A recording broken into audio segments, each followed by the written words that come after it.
Paiko sare gal paingal labangal nantungal inde paingangal nanda ede a paile la salmina on lando sidon et jam salmina les femmes battantes qui étaient aujourd'hui au palais du peuple parce qu'il faut andi hande kanko Mamadi Doumbouya et CNRD Macron ko jama be woni dakkude aduna foppu pitike dun don e de tayrewo be no tampi ka marché kambe be arde be ala no fi projet di tawata be wawata e wadude ko wattemu e ara andintin golanke tiddo kambe CNRD fewdo do no buy humpitorali non e mise mabbe kambe CNRD fuddori premier ministre monsieur Bilavogi kabe andintin ni tawo Alpha Condé falanoka yaltude leydi ndi ka kanko Ousmane Gawal wari wandintini hanki haray état de santé Alpha Condé no mapini be haray no humpitorɗon non depuis car longtemps e jama on no jibi andude ko honno woni fi nouvelle ji Alpha Condé ni ko watte muɗum e ko andintinten atuta en feƴƴude piji goo haray so yi ɓe ƴetti kasori Fofana à la immédiat sans consulter le bureau fédéral de RPZ Arc-en-Ciel et consulter certaines personnes, quand Alpha Condé, il n'est plus vivant. Donc, il est mort exactement parce que depuis le 5 septembre, à la immédiat, à la et des plateformes qui disent si Alpha Condé no wuri, wallahi mo mai. Jonna si Alpha Condé no mai, no wallahi mo wuri.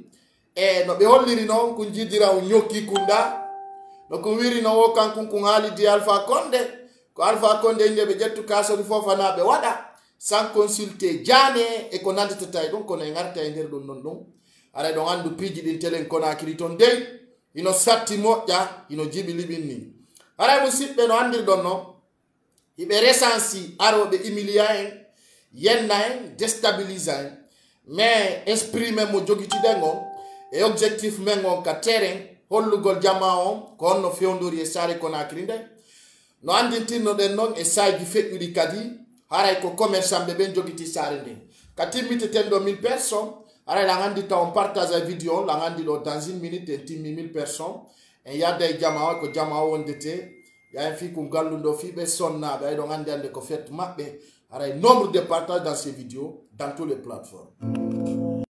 In our nation, victim from a nation, so I want, but I don't have town.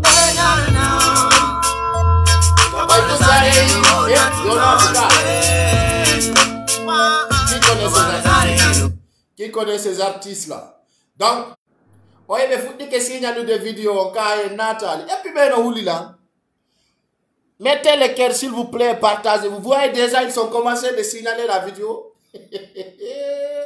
Hey, minata et tout la CNRD on no mapi. Yeah, a signal gol la vidéo ka. Mi ala na peuple Guinée on gonga ka. Ka kon wuludo.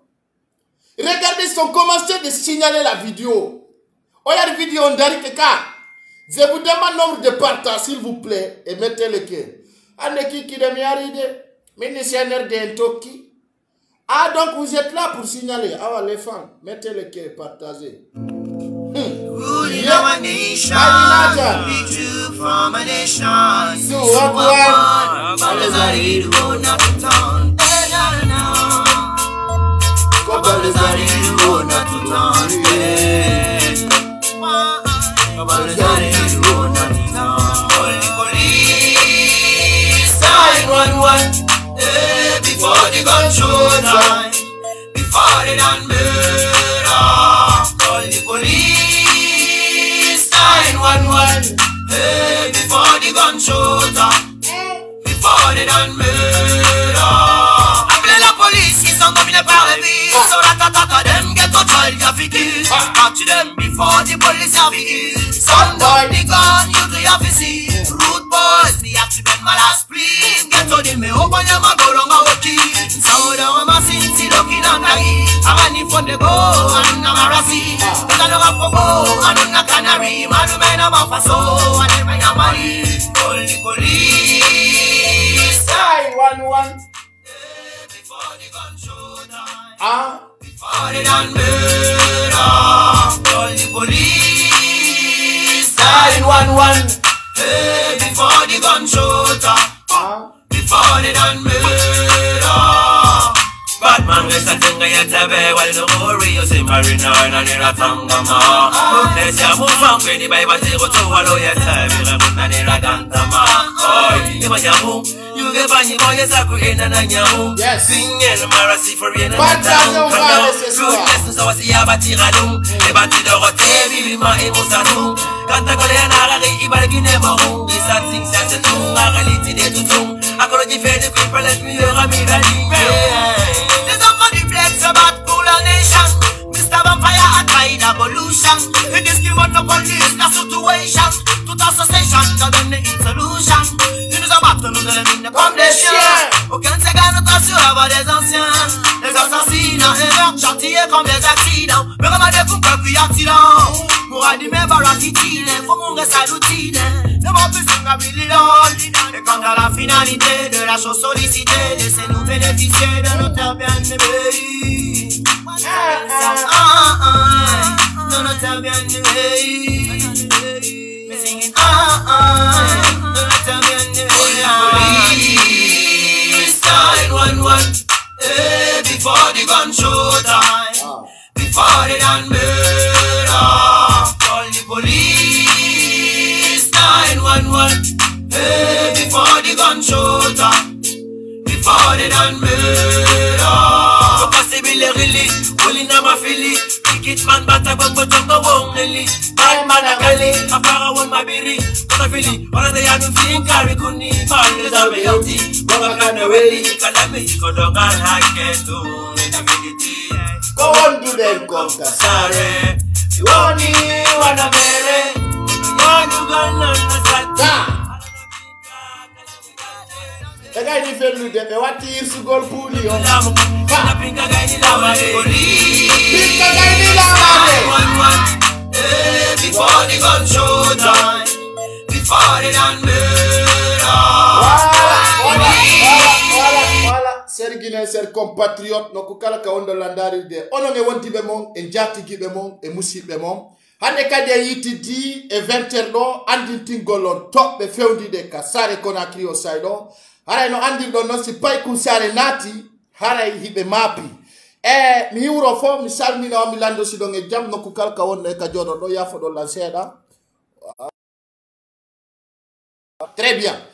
J'espère que le son est bon si vous m'entendez. Dans votre côté, le son est bon. Si le son est bon, vous pouvez le dire. Ouais, exactement, le son est bon. Il donne un délang.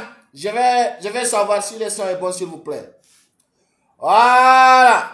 Le son est bon dans votre côté. Ok. On va éditer. On va kiki de Onkadiwela. Jem. Allez, musibe, ombelandaru de la salmina on, lando sidong e jam. No kukala ka wontir dong, e ka jodor dong, onong e wontibe mon, e musibe mon. No umpitor don non, si pay kusare nati, haray buye mappe hino mapi. Kodo wadi hande be jodini, des ingénieurs tawo be signala video ji wada propara. Donc, sikay be kanyum kadi, wawa destabilize de vision mengon. E ore information ji men donc anti yara hino fori, ko tawata wawa destabilize de piji bui. No mi umpitorta non tao, weltano den be sonna be yawbe hande, ka pale, yeso Mamadi Doumbouya, e clam makko réunion, ay do hande, hay fus, ala ko Mamadi Doumbouya wata wadande Guinée njo, ko tawata, kono newi, wala ino lati. Dans ce sens, chers Guinéens, compatriotes, no andir don non, fewno doni, kanko Mamadi Doumbouya e clam makko, CNRD on, ibe dakkude ko yete comme populisme, jama, yimbe wona nay bebe, be wada birdi be filma be hollira dum ka aduna jandudo haray musibbe nder dum non enen en contredise ay holle penale mabbe den e ko be faala wadde kon e no be fawndori non haray do andi so yibe wuli men parce que be andi ko me yewtata be kon hino musi hino satti haray taw o fam brave do hide weltani be parce que do andi bawto ka be hewti yimbe go fuddi do me critiqude wada piji parce que y avait des militaires civils qui étaient influencés dedans. Tawo be ben don hino wada no kella no wola na yimbe ben ko be wola kono ka humpiti den tawno de femme brave bien déterminée sabuna galle den si butti o ko sitay goddum no derto si goddum ala buttata haray mu sikke wombe landarude ber ko be sonnabe do hewti ko andintini Mamadi Doumbouya dey marché on no satti sare den no satti ko do no weltanto den commerçant be fulbe Fouta ben ko do wadi si min en créer république de Fouta sabuna ko enen jogiti puissance jogiti power jogiti kala ko innete konko ko mari dole ka capital meden Conakry ko Allah wadi sen gayni don andintinen kanko Mamadi Doumbouya ko yete ko jama yimbe o hebata dum lagine en tant que hidden water parce que le plus fort c'est nous.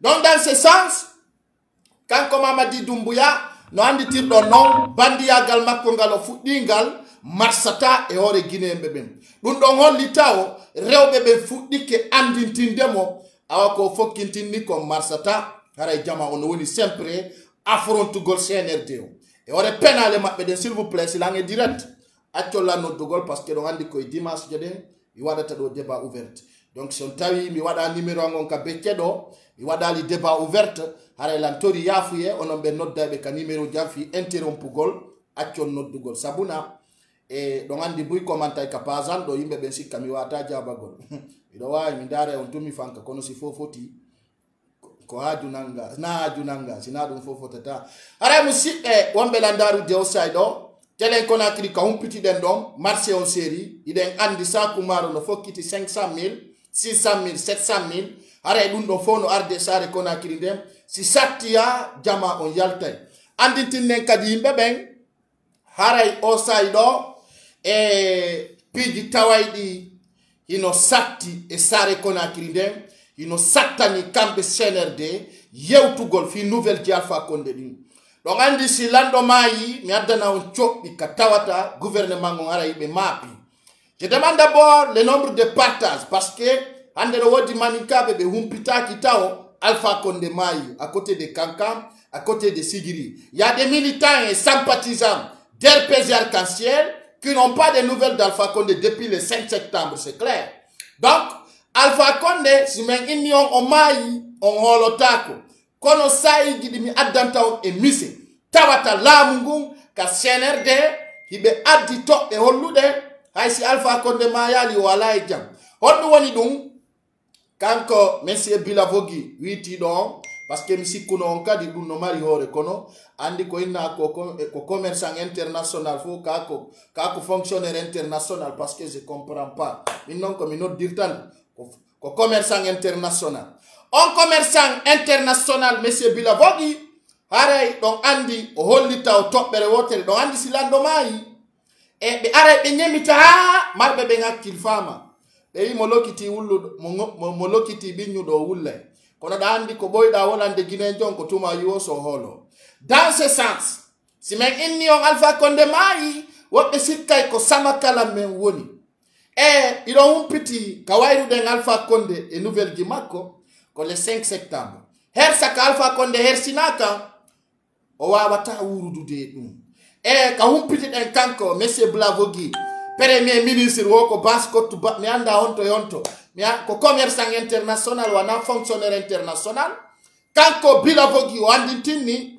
haray Alpha Condé holluno taho falaka yaltude la Guinée gente moƴƴa yewtere hande et partager parce que ɗi yewtereji ɗo no duwa yewte ha naata e nder CNRD andinen ɓe en andi ko konko ɓe miiji waɗugol hiɗen andi ɓe ɗen andi capacité maɓɓe o hay ɓe uditi gite maɓɓe ɗen anday ko ɓe miiji bien kanko monsieur Bilavogi o andintinni o wara Alpha Condé wiwno kañum yiɗa yaltugol lagine ya nokkugo ɗum taw min inni ko penale ça c'est il a menti enen Guinéen ɓe depuis 2008 à 2010 à 2015 à 2020 à le 5 septembre 2021 ou bien 2020 si je ne me trompe pas et 2021 je m'excuse il a andi Alpha Condé ko waya so Alpha Condé luwaya avion je waya sa enen foppu de andi dum moy ni ma Alpha Condé yida yaltugol lagi na ya no soya awoli fenande ko du wadi si mi wiyande kadi wana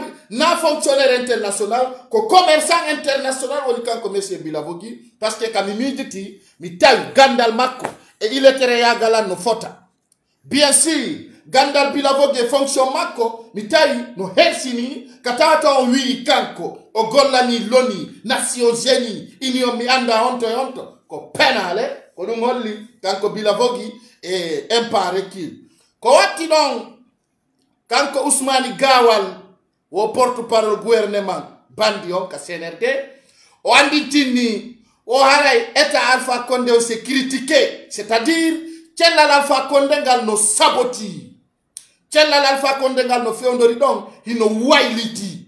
Donc si nama hara hibe watane de ndiyam, s'il vous plaît mettez le cœur, partagez la vidéo parce que be addi yimbe tawaybe ben kay no jodi no wadde rythme ji fi hollugol woko mi woni ko wowlude hara wanadu be yabe pleño kono elei kerje de wondon wadde den partage vidéo et information ji din ko tawata o ƴetta tanji modin e saji din fo hedi to don pay kusare chaque jour chaque 20h fi o wawo yawtinangol ko fewndi ko don andi jinen jon ko ber ko yewtuda mo o fami sayde men hala no do men piji din fo be doto wobbe no landito pay kusare ki ti ki pour quelque chose ça remonte min simi hali andu no wodi ko mi tippi min simi be andu won tata C si min ni C won tata B.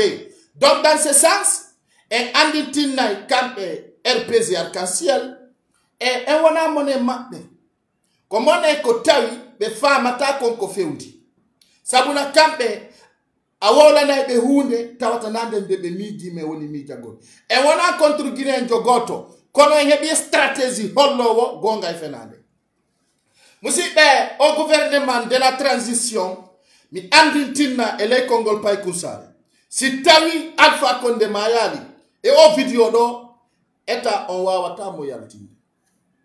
Pose-toi des questions. Depuis le 5 septembre en réalité ayali Alpha Condé ko holli ko gonga ko gurda makko. Depuis le 5 septembre wayru en kanko Alpha Condé jang e kisiye c'est nous dalen wuru do fo no yidemo Sidia Touré Lansana Fuyante Docteur Ousmani Kaba ko nandi tatay no etc. be do fo no holli be wuri be wolude. Pourquoi pas Alpha Condé? Parce qu'il est mort. Il est mort et on le confirme. Si tawi non kambe CNRD hibe andi o message ko mi woni yewtude no be holaki yo be yaltini Alpha Condé.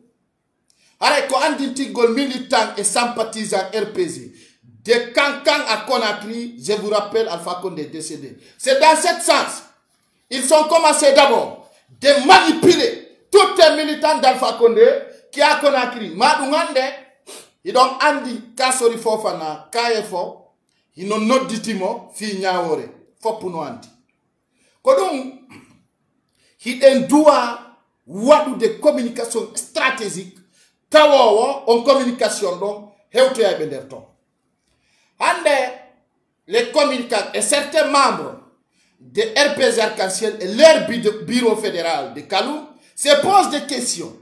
Pourquoi Kasori Fofana à la tête de RPG? D'ailleurs, je vous dis, chers Guinéens, chers compatriotes, celui qui a trahi aujourd'hui va trahir demain. C'est clair et net. Quand Kasori Fofana, mais consultant les goto parce qu'Alpha Condé Maï, mais consultant les Gani, mais consultant les Mamou Betombouch, c'est 3 personnes qui sont réunies, qui sont complices avec le CNRD et qui sont au courant qu'Alpha Condé est décédé. Andou de Alpha Condé Maï, dans ce sens, et puis kadi ala ne o démenti so ko mi hali kondo tay no hara ko an Alpha Condé jindi data bimbe kikide ala wowlo wodo ha démenti sa ko mi hawli ko wowlo inde Alpha Condé fop si tay ko mi hali ko be wolaki e bay no CNRD yalti Alpha Condé c'est clair joni non fi wawgol manipulugol be roto ato kanko dans sa kuruma o yaltoyde parce que ni be fala divise Goltao, tout est militant. d'RPG Arc-en-Ciel, mais désorientement, et la division. Déjà, inscrit division au sein de RPG Arc-en-Ciel. Déjà, on y polémique fouki donc, wapeno yino wonani, wape yi wonana. Johnny non kanko, Kasori Fofana, de imposer mon président RPG Arc-en-Ciel. Déjà, donc, andi mo mari problème tao, kanya wore. Pourquoi et comment? On peut dire non, quand on est premier ministre Alpha Condé, no wontiri non taw o tawaka kadi e sintuɓe RPG ko arɗo wali simple ko onno wawata wonirde président e RPG arc-en-ciel jente moƴƴa taw division maɓɓe on ka fuɗɗi ɗon ɓe wi maninka ɓen tu wawata dirige parti RPG arc-en-ciel on.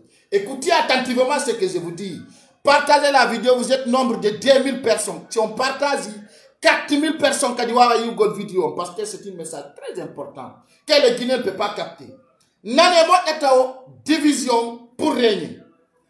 Aujourd'hui, on vous dit, vous les Maninké qui étaient bâtis matin comme soir pour cette partie, mais oui, Wohande Kadi, Wana Maninka de Bentoum doit diriger des partis RPG arc-en-ciel. Bien, je reviens d'abord sur le CNRD. Après Alpha Condé, comme c'était Maninké, peut-être c'est un peu qui devait prendre le pouvoir à place de Mamadi Doumbouya. Si tu as normal, tu as yara, hara ino fait on pour le foot à la main, ça existe. Et on doit l'exagérer. On doit exagérer dans ces points. Mais on lit que mo faut de carrière quand on casse du Fofana doit arda de un parti RPG arc-en-ciel. Parce que quand Mamadi Doumbouya ils m'ont dit que gouvernement CNRD soso bebe ngalanderto. Soso bebe wonto betom enfop il est andi et on l'a pas koitao on le koitai c'est des sous qui est en prison actuellement. Fala majinde dum. Elle majata parce qu'elle même mina. Majata wano dare odo wano kumpa ikundo mofo wandi. Regardez très bien ces jeunes qui étaient emprisonnés, qui étaient mêlés, qui étaient mis en combat sur place, qui étaient engagés, qui ont allé à la mort pour que Mamadi Doumbouya devienne président. Ande mo jetti be do mo sokibe mo habbiti wara o sinnino ka parler du peuple yimbe be jalanamo inani mo inna don non on va essayer de régler les problèmes de telle personne et telle personne. Règle ton problème, tu ne peux pas régler le problème des gens. Or que tu sais bien tout ce que tu disais n'est pas réel. Je vous montre ces images qui frappent aujourd'hui encore. Et regardez ces jeunes qui ont été allés à la mort. Famille de Lando, comme vous connaissez Ali Kamara, le capitaine, tous ces jeunes-là, regardez d'abord leurs signes qui étaient là. Ces jeunes que vous connaissez. Mais il faut parler que Sindi, CNRD, la force spéciale de Woni, et regardez ces jeunes qui étaient derrière Mamadi Doumbouya. Et regardez très bien leurs signes.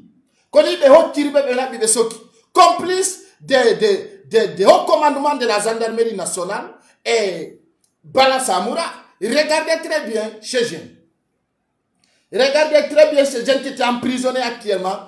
Parce que faut tout simplement, c'est des sous-sous qui ont compris la manigance des colonels Mamadi Doumbouya. Je rappelle, depuis quand j'ai mis un devis sur Mamadi Doumbouya, je l'avais dit, Bala Samoura, et comment on appelle, et l'autre là, Amara Kamara veut faire un coup d'état.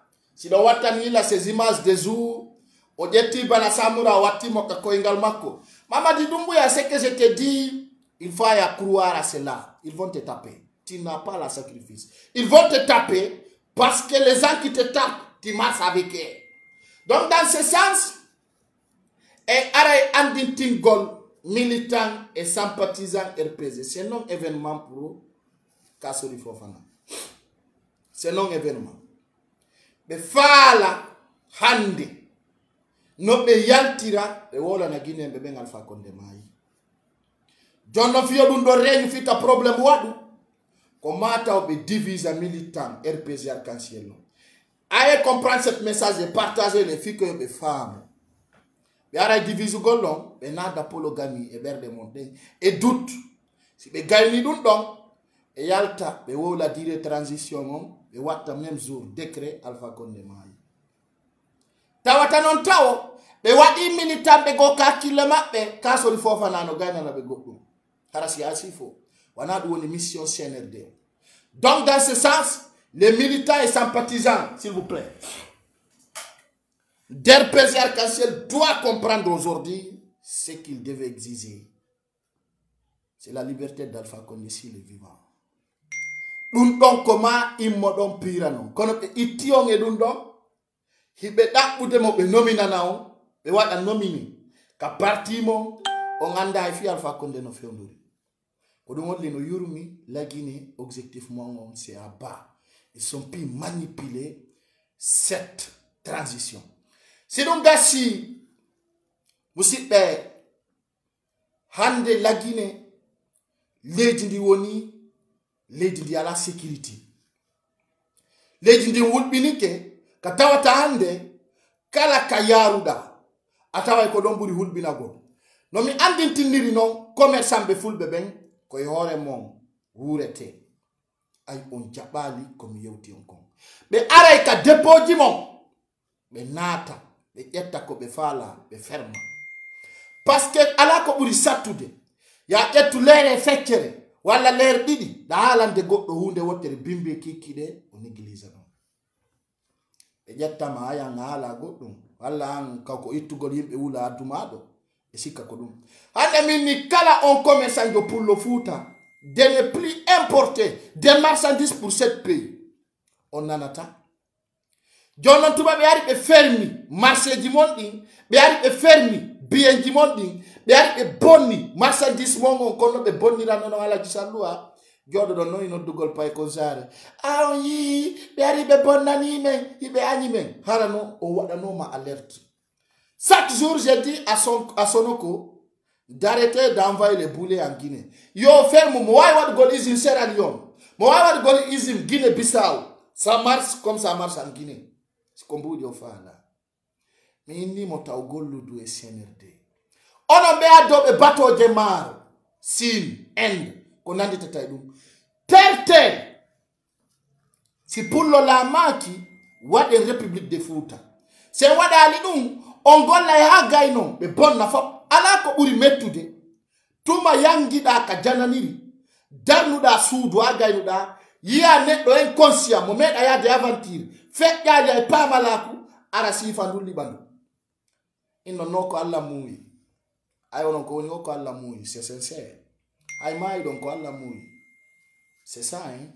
Dans ce sens aujourd'hui un peuple doit exagérer ɗum on tertoto wiwgol o pay ko sare wi ko men etuno hey mo monanaka gaynata sa monanaka a gaynata hande sabu men sabu influence men o sabu puissance men o Cellou Dalein yalti la Guinée nini mo Sénégal ɗo hiɗen torimo yawgol yida e portoɓe ɓen yida e fenanteɓe ɓen o fenana ɓen o wolana wolante ɓen gonga wolana ɓen déjà on andi ko ɗo salminten Alex Bari hande mi heɗitike vidéo makko goto mi tawi c'est vrai kanko Alex Bari o holli on vidéo makko e Cellou Dalein silamo to yalta e leydi ndin hande président ɓe ɓen Afrique ɗo fof no holimo o sofina e Mamadi Doumbouya ara e population tawaka kanko Cellou Dalein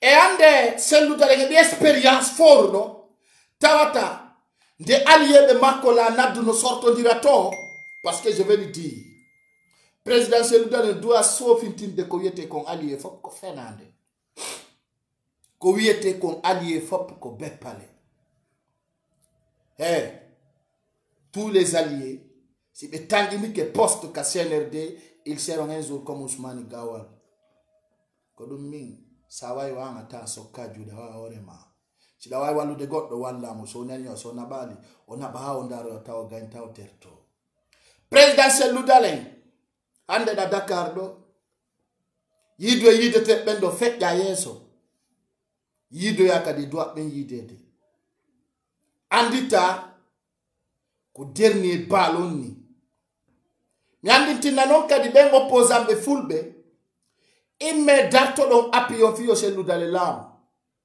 so waɗali fuɗɗori Aliou Ba wawa Cellou Dalein par ce que ɓe waɗi ka esprit maɓɓe hande la ndara commentaire goɗɗo mo inna o la Guinée ko fi hottu Guinée ko menen jaɓi ɗum ɗon noon hande pour le famille objectif men on ko heɓugol pouvoir toute une personne qui s'oppose à cela, la personne est épargnée dans la communauté Peul. Donc, à la rigole, yo so tautu wala maninka. Wala so. Hey, c'est-à-dire le respect, c'est imposé. Mi do wa yude mi yata kapazma kono sare kwando kwa kufalda wo ya otodala minna ya siku min mi achaka yo goddo welto fi yewtere hande. Je suis pas là pour rendre qui ce soit heureuse parce que c'est pas ça qui me fait nourrir, c'est pas ça ma sécurité, c'est que reste digne. Mimi wa watawi gole yo Guinée fo fotu mi tawla Guinée ko 4 régions naturelles na min sendi dirino. Mon enfant a été divisé, tu es héné, tu as ça, je m'en fous. Mais la Guinée, c'est une famille, ça ne marche pas dans ma tête. La Guinée n'a jamais été une famille. La Guinée était divisée en 4 régions naturelles. Donc, le peuple doit s'imposer dès maintenant pour diriger ce pays. C'est à exiger. C'est pour cela aujourd'hui, j'ai vu ce con inconscient qui s'appelle M. Bassir Diallo, ministre de la Sécurité. Je remercie les jeunes de Mamou qui n'ont pas considéré cet imbécile inconscient. Ce n'est pas aujourd'hui d'avoir des grades ou bien d'avoir un point de général ou être milliardaire qui est important dans notre communauté. C'est la conviction. Notre objectif, c'est ça qui compte. Dans notre communauté Peul, on doit montrer en face des lions. Ben na be ful be sanzi joni halaji de benanir tabe di foko tanaji ko dum buri mo jande parce que ka fi Allah woti annabi jo be anda don e wadan tan fi Allah woti annabi jo parce que enen ko woni o de ngati fi Allah c'est donc si son fala ta not damere parce que ko mi halata do ko mi hala ben si mi hubbi ni do mi andi ni ngatta mi da basabu weldugol e kaari walla e kaari walla si mi habidi e kaari wada hunde mi sokka juude dum parce que mi la ande objectif an ko goto litmengo ko fiyo sellu dalela mo pullo dirija lendi hay ko dubi jooni si dum wadali déstabiliser la Guinée dans notre stratégie il est wawi déstabiliser de la Guinée sans être là-bas. Dans ce sens, nos messages aujourd'hui sont plus forts que la RTZ, plus fort que Film FM, plus fort qu'Espace FM. Grâce à vous, grâce à notre compétence, grâce à notre courage, aujourd'hui, tout ce que CNR décompose, on va décomposer. Ça soit clair. Andi, engalono, ide yide do sarlo wati no da birdi ino no madu fo ko penale wonata. No marsata wa wata udu de undu kay goto wata ka di fermu de undu ay goto. Parce que kon sincérité Mamadi Doumbouya kawoni don ko neddo huldo haybe waddi ben kadi de ngandi capacité mabbe on kondo c'est faux. Fu sala ko be wawi sina wadugol birdire et puis kadi hay hunde ala ko be wawata wallugol Guinée en sina fenade rien absolument hay wadi do déjà fous Mamadi Doumbouya wata réalise de 1 kilomètre de goudron o wawata. Dans ce sens ko guerre d'intérêt ona c'est clair. On guerre d'intérêt mo fokitande weltano den commerçant be ben ka lewru suuma e do fala do yo horu fala do yaccudo ko landa wara no manki kala ko landa dans le mois de Ramadan hara no manki kala ko landa parce que on dit en tant qu'imposant qui be respectata indi lady tagado sa anda ko awoni hombo goto te dintama. Je dis haut et fort, ça anda ko woni hombo. I got to consider that parce que tu es con. Il faut savoir d'abord qui tu es. Ko woni hombo, c'est goto wa ma no respect to them. Andi ba ma de janga fama ko anagi consider andi ko woni hombo. Si gonga ka fo kitama be yawo ita commandé parce que be andi ko woni hombo ko en fait. Vous comprenez? Dans ce sens, un peu de la Guinée doit exagérer maintenant. C'est exagéré. Ça n'est pas une loi. Position land. Quand là, vous jogiti pinka. Il faut qu'on pénale. Ande ka gonge ka futi kapale. Mamadi Doumbouya n'a pas pu ouvrir sa bouche. Kaudari no molando bala samura konu wolata parce que haribe adori discours populisme. Haribe yobi yumbe. Yo arkella na be kapale. Be haribe tawi influencer be natino. Taiwana ko Mamadi Doumbouya fala ko nande o woni nande ay ko nande don c'est sero marché on no ngadi rewbe ben no tampi e kele ko arno hollu no fo wata nane o CNRD wo ko regroupement de développement don feti on ala hay ko mayo tokkobe pade bi maccube yon do mari regroupement de développement don feti imolando bala samurandu jolon jalar wo kon be wolata on vous promet vous serez errés au bas de les femmes poro nair sinanima tia réfléchir on wada tami fele non kalfa ko ne wodi bemma sa wala lingalaji yimbe bantano jodi no yamo moyamo be yata dumbu ya zero CNRD zero indi jodi tondiya on vous promet vous serez inscrit le ministre de telle personne il faut que pénale c'est de oba ça fa la wada sam ministre poste goto directeur mun ko pénale wonata sarano ba goddu marsata ko bildi pénale tout. Donc si coup vous pouvez pas commander un peu, vous n'avez pas la maîtrise. Ça va des vidéos live. Ça a la maîtrise, ça va t'azer des 200 personnes. 200 personnes, ça c'est la compétence. 2000 personnes, ça c'est la compétence. Tu n'es pas plus belé que tout le monde. Et tu n'es pas malhonnête plus que tout le monde. C'est des oba. Mamadi Doumbouya, la populisme ne marchera pas en Guinée. Actuellement, ce peuple conscient qui était victime pendant 10 ans. Mais voilà, ça c'est qui a d'ailleurs, mais c'est qui fait n'ande. Marcheta, a fait n'a tout mais il n'a fait n'a. Qu'on faut tout d'accord, qu'on faut ça wadal. Qu'on a mis à la mamine, ma comme on donne à $1 milliard. Encore hombo si got le journée. Tiens, quel projet? Ben le journée, Banque mondiale, les Arabes Saoudites ont contribué, ils sont envoyés $1 milliard. On t'a dit. Vous avez quel projet pour que les banques mondiales vous donnent $1 milliard? Vous êtes qui? Ake Arugol Fena. C'est pas bon. L'homme conscient de popularité ma ono maya woko Fernande natatayimu. Sanati e Fernande awa amutar jallo bantamasu. Fernande mo ya gouvernement bilavogium e fuddori A à Z be fop ko Fernande be. Be ala conviction. Mi ala ni be do mi ni be Bassirou Diallo wata nga dans des passeports de nga bile 15. O wa wata parce que de un la Guinée à la fond kala kabeyaka koyo be nyawlo. Yanda son famille comme on ko alanda. C'est-à-dire koyo nyawlo si be yoba. Joni no di mbudi wali no di be dekino di fop. Ake aso bragi yalta na bedo. Bere ko be on nyawla de contrôle ni be sokko. Be andi no arde pidi bui no arde ko wadi mini commerçant de full bebe. Il faut que yaya comprendre la vérité. Ande kadi mi respecta ta bandi ina na yobe no winda na mi kay boxando. Kay ko sare ida yeddu de. Moi ni lando fena ara o feni dum ko hoyre no. Landur ma ya fe lande. Moi ni lando fena ara andi o feni parce que ni wada ale ara o feni. Et non, il a droit à mon respect tout de. Respect. Mais ndumbo ya etira la ndubi teme dere. O etira la nkadi 50 ans. Ndumbo ya shine etira la nyako 15 ans. Wala 20 ans. Donc, je m'en fous. Il faut que je me mogonga. Il n'a filmo. Je ne sais pas si je fal ni ben pinkaje. Ben no yutiri ba mako yimbe be ala avenir. Be ala avenir collègue na yata police ejo. Mwala meti. Sina fala golfin kari daro ere point. Collègue na yata gendarme jo. Mwala diplôme. Ala métier. Morata windata jangata. No fadi tumpinka ye padi te dungi no dolo jalanno wako feti.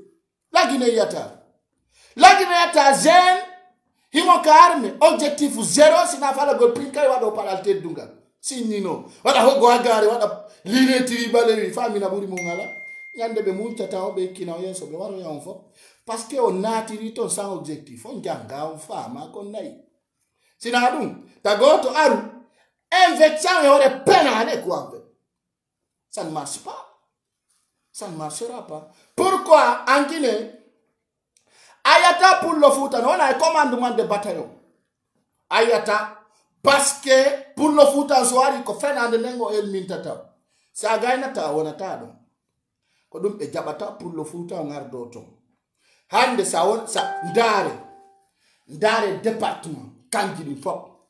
ala ko tawata ko pour le Fouta commandi parce que yimbe ben ko tafe c'est-à-dire l'esprit de détail pour le Fouta no wi warata anga yaw ta assassin kaduna do ayayata tefata no yeira ndeno sende ay bata ça c'est clair nanu pula mais oui ayayata asendata ndeno sende kadi ay bata parce que encore ko huluda ko do fait que de famille vous avez peur de tuer. Vous avez peur d'un affrontement. Vous avez peur d'être détruit. Ça y est, vous êtes là pour un service. Après cela, vous allez vous dégager, d'autres vont venir. L'armée, c'est la jeunesse. Quand ça passe, tu seras comme Ibrahim Balde, tu seras comme Toto, tu seras comme Noucha. À ce moment que tu t'imposes, il faut être. Ça est dans l'armée. Quand on appelle l'armée, dans l'armée, on parle d'Aïdorba. Pourquoi on parle d'Aïdorba? Il n'était pas seul militaire peu. Mais il existe des choses que Tawata Sonati Kakangari faut andai ko Aïdorba nati. Soyande, on parle de AOB, on parle de Tumba Diagité, on parle de Kisser Sponsor. C'est-à-dire quand tu es dans l'armée, tu es sacrifice de ce peuple. Mais vous n'emmerdez, vous êtes rancilés. Yurmi quoi?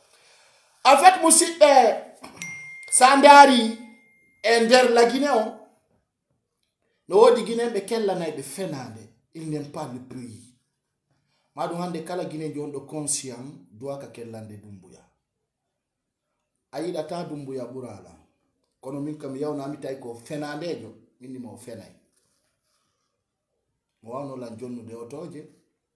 John na lanchudi wadana lampiji fu baranik na ajwa en fait tenen ko fala den ko en tant que pullo on lamaki ay ko kanko gaynata yaltingol Guinée be ngi tampere ko mamelen combat ils seront déstabilisés dans ce sens commerçant be ben be fuddi ke faamude ko be wawi wallude kon hande kala ko hoyno ka marché ko yo ngadu hay poti ko yo ngadu nas ko woni ko torondirde pullo sino fa la soda manika sino fa la soda forestier sino fa la soda ta on tefu tampu satti ne pidi mon dinganga da nas don non si satti andoto si tay ko pullo tampata wala soso wala manika ça soit clair on blague pas avec ça faut pour anda si tampama ah e jari pullo no mari na fanani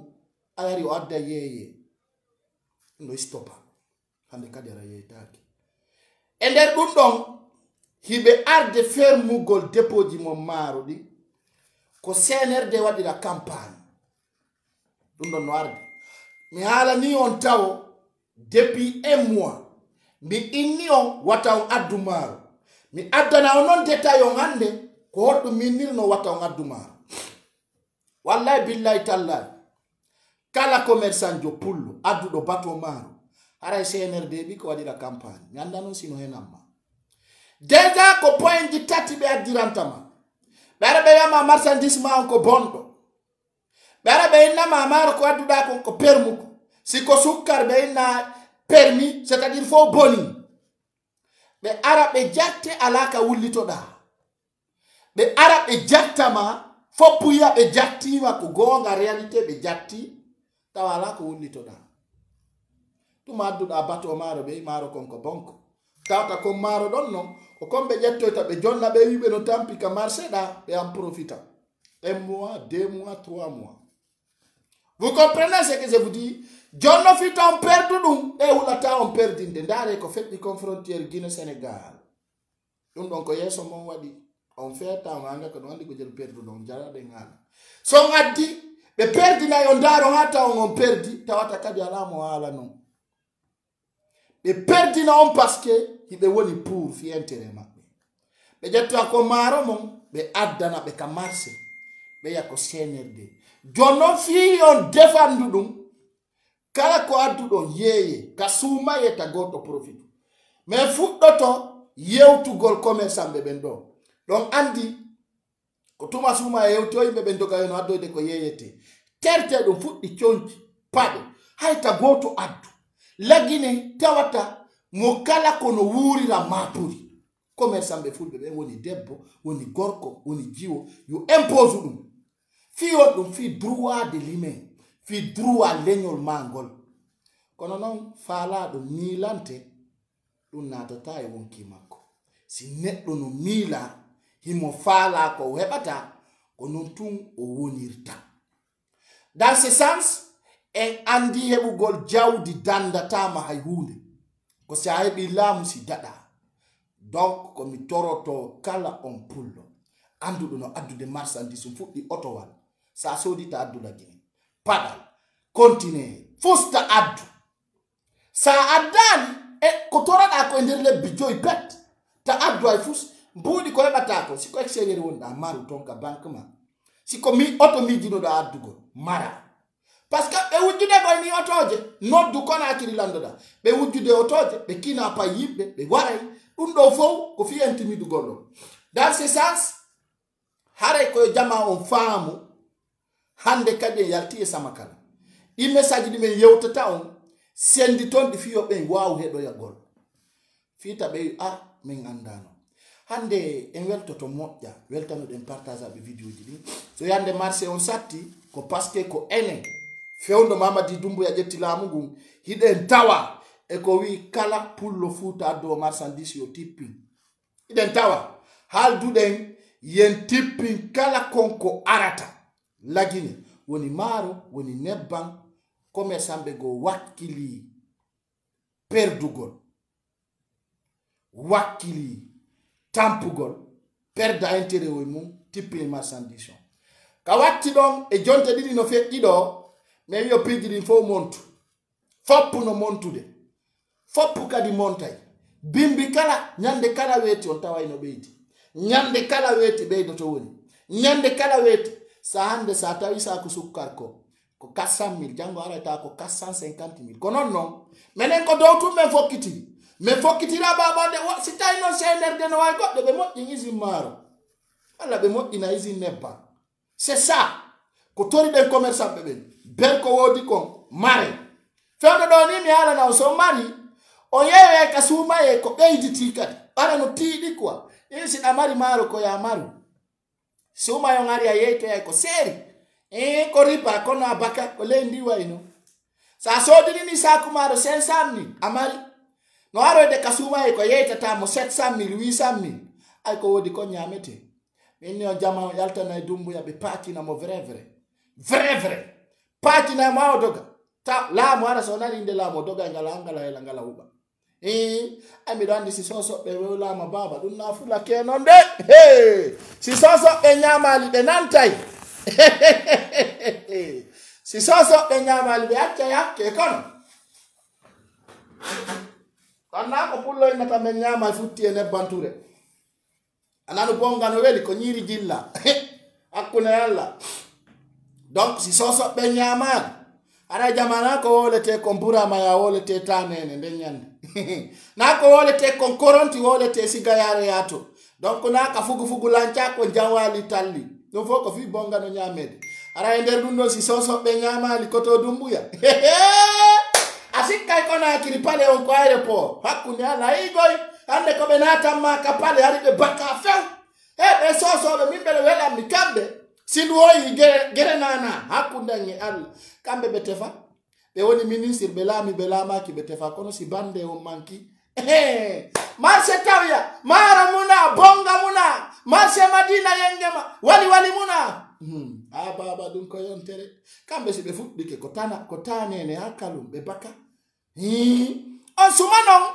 hara présidentiel lugaren on sayi ɗon hara himo telen États-Unis himo telen Paris himo London mo iwra e pays yara e pays haccu makko ala présidentiel lugaren kala ko yiyete ko mouvement de manifestation tamelo accude guinéen ɓe ɓe Doumbouya kala ko wiyete ko manifestation tamelo fus dokko ajuma accudu Doumbouya e guinéen ɓe ɓen nde déjà gon no timma haray Doumbouya faalama sekude ko men torima présidentiel ludalen yaw yida e portoɓe yida e gaynayɓe ɓen sa nanu ɓe inna ɓen go Doumbouya ko français aju français ɗum crise risi kerengo sofi na Afrique moja na ko pucimbe olori andi ko andirto minnion France guerre d'état ki France mutinde ke France sofi na mo wacci ma e gandal hoccete di piji fo mo attike madana de attoto ma finude sitay na do maloko mi ala niyo ambassade de France o yawama e nder Mali aduna on anday dum France no ɓaawo e yeeso fiyo ikiren darto irisi e nder ɗum ka tawi potisi on Afrique ɗo fuɗɗori kanko Dumbuya naɓi omo Mali ɓeeɗo e omo Burkina ɓeeɗo hiɓe desidi ɓe dartoto makoro baba fewdo ɗo ni Putin ko lamdoto ko yimɓe wareteɓe si Dumbuya na wawi o resance o naɓa ndara ɗi macculi ɓurɗi janɗude fop naɓana e meɗi risi ɓe muncoya ɓe ikere hara no labba wallahi billahi tallahi ɓe sofina e omo Mali ɓe sofina omo lagina ɗum no ko ɓuri mi andude ɗum ɗo ko simi welama mi ñama ɓe puccina e Dumbuya no mindir noon ɓe puccina e Alpha Condé lawara no weeɓi ça soit clair mi haalani on Amérique inni wonana Dumbuya ko welinmi andi si tawi hunduko makko a jeyako na a journaliste na a blogueur sa woli ko wolɗa na diore maltana uɗa ɗon jooɗi ka pale kanko e ministre des affaires étrangères o suti e risi kereng e accusé France windi mari mi jonna on ɗo petit histoire ka dadi si majjino wi wolagine wona sous région France wona sous préfecture de la France mo andi ko feƴƴi ko ande ɓe sofina Dumbuya haray lagine fo no jooɗi no ndaara yo gandata hay neɓata ɓe puccinamo ɗara guine no suti ayande andi on andi siɗa faala ɗaynude maninkajo adda e portojo tun hollamo tubabu tellement que ko ɓe teddini porto ko tubabu ɓe wiyata tubabu ɗum ko français hande ko on ɗum Dumbuya ƴettiri ɓengu mum e ɓiɗɗo mum o hikkini yeeso andi min ɗum Dumbuya si wi ko geratako ko gelle payle ɗakirɗam mi quoi andi si mani kaɓɓe yi ɗum ɓe sikka awa Dumbuya ala ko ala har non ko tampuɗo sembo on ko touriste porto jumbi ɗon touriste hande o ka ɓengu makko watti teni touriste français o jombi touriste je vous dis mais ara andago la betu ko touriste do simple jombi ɗon et puis na 42 ans o mari ko 52 ans kanko Dumbuya 52 ans o waɗo ni guineɓe ɓen ko 42 ans o mari ko fenade mais no arde document ji ɗi yaltay ko touriste jo jombi ɗon de wana porto ɓeya o ko gendarme lézard mi anda ko mi anda ko Guinée hoccirta kamɓe ɓe yi tumude ta ɓe andata source kono gendarme jombirta il était qui en Europe il était qui un simple narcotrafiquant qui était en Hollande qui était rapatrié à côté de la France ino kirɗi quoi o mami ko touriste jo jombi ɗon waddi o ko porto français o jombi kono laaɓay si gonga kam fokkiti a anday ko touriste marɗa wana porto dans ce sens o touriste jo ande waddi o darni yeeso on anda ko wowlete no waɗa ton andi touriste kayiɗa touriste o no waɗa loof quoi ndaare tu ko waɗa ni min mi he jam porto anda menen komin black min accaka ko watta ɗum kela jama on no innudemo no weela himo ande waɗa yimɓe ɓe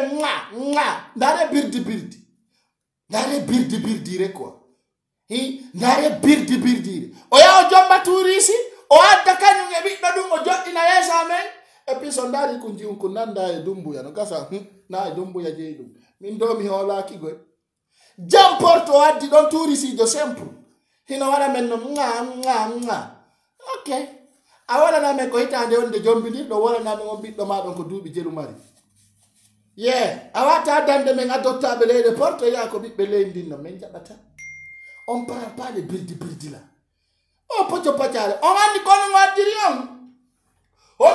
on o joɗɗinirimo yeeso wo ko fiyo jama on andu wala ko kanko e tubako e faransi wondi ko penale fus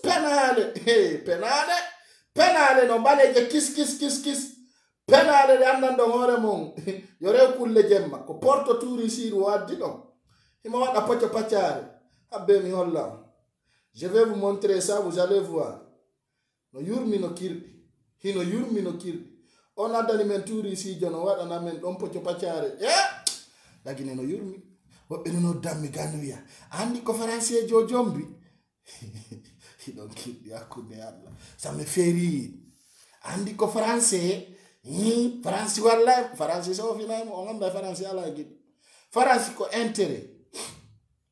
intérêt français jokki mi yaala e on photo kono la hande mi ɗaɓɓita mo jango mi hollira e mo ɗo on porto touri si jamo mi yiɗon himo fota wa liwndu mi joɗɗini ɗum ɗon no townana yimɓe juuɗe inni ɗum no muusi aduna jama o yimɓe ɓen no jooɗi ley hino wiide hino weela hino tampi himo jooɗi ɗo mo wiya jama on kanko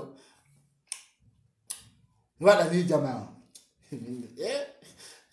mo mayali nanayi walla yiya mo mayali nanayi walla yiya piiji sa tagama tawi ka guine en an ko metti kon a heɓay ɗum netti a heɓay tawa hino metti a heɓay tawa hino muusi sina ɗum ala ko ƴetti on porto touriste addani me yeeso amen meɗen wi jama meɗen weela hey jama haaju ndaare ɗo abbe mi holla on porto touriste on yiyaymo tun ndaron taw on ko touriste ne ndaare ɗo nani donc mi holla on ɗo on ndaare ɗo moƴƴa o yii ko touriste o yiɗo dumbu e wari taw tawi jama no wiidemo dumbuya 0 CNRD yapaderi le marché e cher ko ɗon direct o kapiti Bala Samoura o yi Bala Samoura kon no yiruɗa tu vois Bala Samoura yammana Camara no yurmi ha jama ça fait pitié ɓe adda touriste ɓe inna ko ɓe jombiniri e français mais en fait de femme on Conakry en weltanto rewɓe ɓen fop wakkilare maɓɓe nde détermination maɓɓe on cuucal ndaare ɗo ndaare ɗo komi holli on ko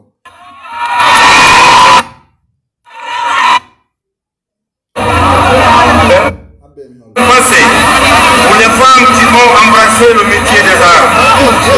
Je fais une mention spéciale à Koturis. Dumbuya no wona toɓe towna to juuɗe. Yimɓe ɓe no wiide ɓe no weela no faala ko ñaama marché on no seeri. Hiɓe waɗa toon ni. Ça fait pitié. Jama giɗo wiyamo no weela o addana men porte touriste e waɗgol men ni. Jama wiya marché on no seeri. Ko ɗum ɓe rewɓe lagine hiɗon duwa yaltude Dumbuya dégage. C'est vrai, hein? Vous devez sortir pour dire qu'il n'a qu'à s'en aller. Je fais une mention spéciale à celles qui sont présentement en opération extérieure et à travers le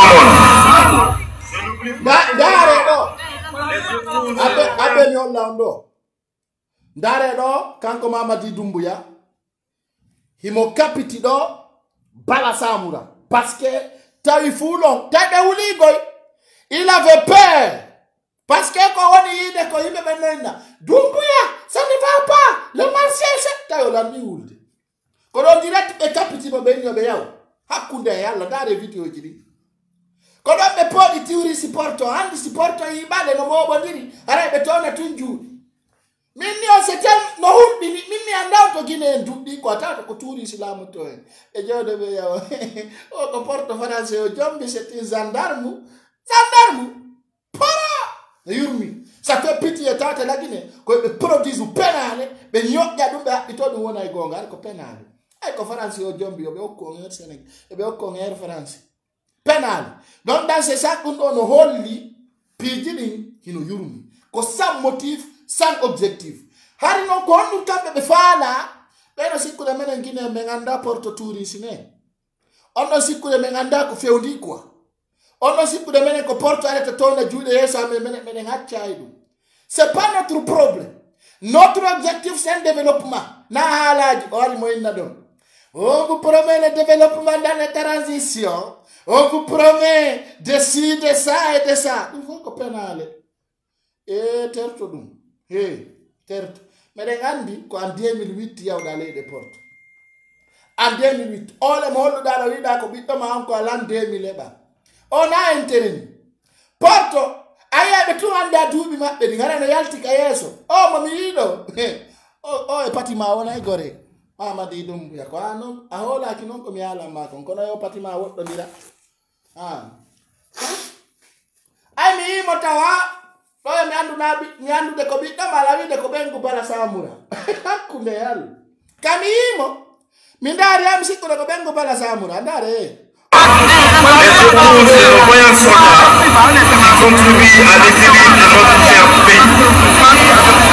Je parlais tantôt des sacrifices déjà faits, mais il y en a bien. Dari leno wide Benuela marche se himo jodi do to mo tona na be juude ananta porto on tadi le marche se tout est ser himo dari do to mo yana men to juude wadani fute islam na tara kini jama on dari leno ya marche ser ya rien tout est ser himo dari do to mo wada beni kenna sikko de ka jene kaba kana sikko de ka jali matudani njabantama nyande ni da wata dum do e ngabay goy nyande kala miti da wada di betisi ji do hakkunde ngi alla jamporta ye ata ina kan jeda ayen na ben ko ya fanima hande no mi nyawli ma goy hande c'était pardonné mais nyande kala mi gine be no jodi le no ya no wela yalta do nge to no juude wallahi ko gemere be na bantama direct parce que ndoko futes rewbe gine la bete hi de kankan ayomu de yomu afuta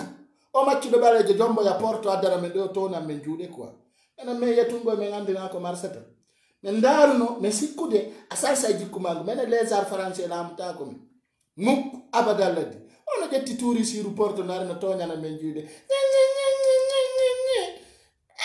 il fonde tengi metti ayawi kamengoy sinda sa yawno wa e contraire ko kapere adduda joddinda do aran mi do wonani me jettugo lo touri si porto jama o rewbe no lega no ya no wela no tampi ida tona na men do juude he haaju amusi Mais il y en a bien d'autres à faire.